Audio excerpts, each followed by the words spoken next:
그래서 이거는요, 이번에 중국이 세게 나왔어요. 전 세계가 다 트럼프 대통령이 보복가서 때린다 그러면 이제 두려움에, 이제 공포에 먼저 손들고, 이미 캐나다하고 멕시코가 바로 손들었어요. 근데 중국은 이번에 트럼프가 10% 때렸는데 15% 때렸어요. 묶고 더블을 한 거죠. 그리고 미국은 관세를 부과하겠다 그러는데 중국은 플러스 2를 더했습니다. 관세 카드 말고 하나는 자원 카드를 내밀었습니다. 그래서 지금 중국의 경우는 텅스텐을 포함한 이 자원을 이제 금수 조치하겠다는 하나 더 했고, 두 번째는 기업 카드를 내밀었습니다. 구글을 만독점법으로 제재하겠다. 더 세게 나온 거죠. 근데 이제 재미난 것은 그 15%뭘 이제 때리냐 그러면 뭐 액화천연가스, 에너지 뭐 이런 것들입니다. 근데 이것은 사실은 미국한테서 수입 안 해도 되는 겁니다. 그 사우디나 뭐 이런 데 수입하면 되죠. 그리고 이제 안을 보면 구글 그러는데, 구글은 미국에서, 중국에서 지금 사업을 안 해요. 우리 같은 구글 검색이 중국에서는 안 됩니다. 이게 트위터가 안 돼요. 그래서 그것도 사업도 안 하고 있는데 보복관세, 제재를 한다는 얘기는 이것은 우리가 이런 카드가 있다는 걸 보여주는 거죠. 그리고 그 얘기는 협상의 여지가 있다. 그리고 이번에 더 세게 나오면 우리가 잡고 있는 인질, 뭐 중요한 인질이 3명이 있는데 그걸 제재하겠다는 시그널을 보낸 거라고 봐요. 그래서 1번 인질이 뭐냐고 그러면 테슬라입니다. 그래서 테슬라는 지금 전 세계 생산 캐파의 40%를 중국의 샹하이에서 푸동이 남쪽에 린강이라는 지역이 있는데 거기서 만듭니다. 그거 공장 6개월 세운다. 이러면 테슬라 주가 어떻게 될까요? 두 번째는 애플이에요. 애플 같은 경우는 이 스마트폰의 95%를 중국에서 만듭니다.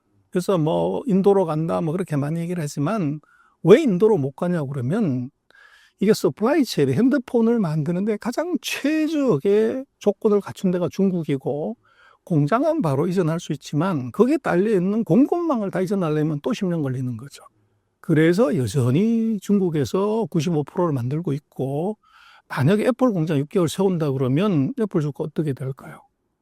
세 번째 인질은 월마트입니다. 그래서 월마트에서 파는 물건의 60%가 메이드 인 차이나인데, 만약에 이것을 이제 60% 보복관세를 때리면 단가가 그만큼 올라가게 되고, 그건 미국 소비자의 피해가 될 수도 있고, 또 다른 의미에서 중국이 수출을 안 해버리면 어떻게 되냐? 그러면 미국인들의 일상생활에서 쓰는 최저가의 제품들이 매장에서 사라지는 문제가 생기죠.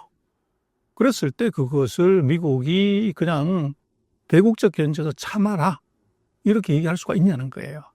그래서 이제 미중의 앞으로의 전쟁은 이것은 협상이지 지금 보이는 것 갖고 보면 판단하면 안 된다. 이건 미국의 완성, 중국의 완패가 구조적으로 될 수 없는, 적 100명을 죽이려면 나도 한 6, 70명은 죽어야 되는 전쟁이 바로 관세 전쟁입니다.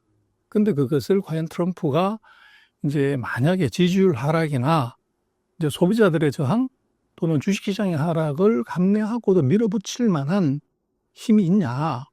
그것은 미국의 지금 상황으로 놓고 보면 뭐 50대 50, 51대 49의 상황이기 때문에 그럴 가능성은 대단히 낮고, 결국은 뒤로 서로 이제 어떻게 보면 명분하고 실리를 서로 균형을 잡아가는 탐색 과정이 계속될 수밖에 없고, 그래서 지금 10% 보복관세 부과, 15% 맞보복은 이 트럼프 1기 정부 때도 무역전쟁은 4차례에 걸쳐서 했습니다. 4단계로. 그래서 지금 1단계가 시작이 된 거라고 봐야 될 것 같아요.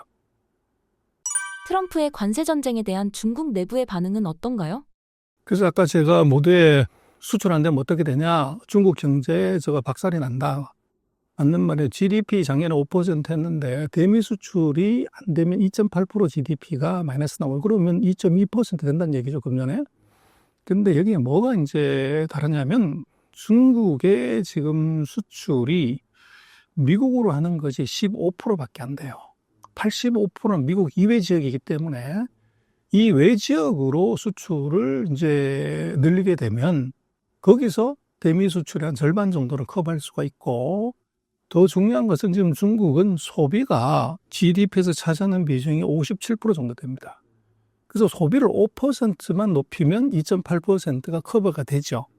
그래서 2025년에 중국의 경제 성장 목표를 얼마를 잡으면 5%를 잡아요. 그래서 서방 세계에서는 나 저거 엉터리다, 거짓말이다, 뭐 이렇게 얘기를 하지만 중국은 미국으로 수출이 0이 되는 걸 가정한 경제 정책을 세운 거죠. 그래서 이제 그거 어떻게 하냐 그러는데 중국의 작년 12월에 개최된 경제공작회의를 보면 거기에서 명확하게 명시한 것이 내수 중심 성장입니다. 그리고 재정 통화 정책을 역대 최대로 이제 실시하겠다는 단어를 못을 박았어요. 그래서 그런 표현은 2008년, 9년에 글로벌 금융위기가 있었을 때 이제 그런 표현이 나왔는데 이번에 그렇게 나왔습니다. 그럼 2025년에 아이러니하게도 트럼프의 이제 관세 폭탄이 아이러니하게도 중국 경제를 5% 유지하게 하는 그런 계기가 될 걸로 보입니다.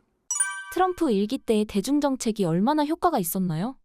그래서 그 효과는 처음에 이제 뭐 10% 부착해서 25%까지 올렸는데 결과는 무역수지 흑자가 이게 얼마나 줄어들었냐는 건데 요거는 2019년 한 해만 줄어들었고 20, 21, 22가 계속 다시 중국의 대미 흑자가 늘어났어요.